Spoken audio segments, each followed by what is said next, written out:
Before we get started, let's review the process in its totality to give some context to the tasks that we're going to be accomplishing to complete the PSLO assessment and closing the loop. So in the fall of 2021 through spring of 2024, faculty entered assessment data for course student learning outcomes. Then in the fall of 2024, we looked at courses that are required to earn a degree or certificate, focusing on these courses' student learning outcomes. We evaluated the degree the PSLO supported the development of the degrees or certificates program learning outcomes, and we mapped appropriate CSLOs to PSLOs.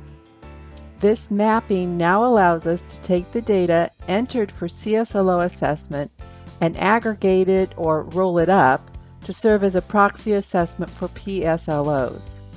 This roll-up is displayed on a data dashboard that we will use to analyze the closing the loop of each PSLO.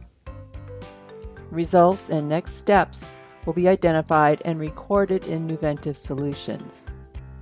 This mapping that we completed also serves as a visual tool that will allow us to evaluate whether students have appropriate opportunities in our programs in the courses that are required to develop the skills, knowledge, or dispositions outlined by each PSLO and at the level of mastery appropriate for the program.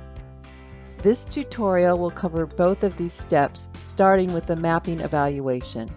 The process outlined here will be repeated for all PSLOs in the department's programs.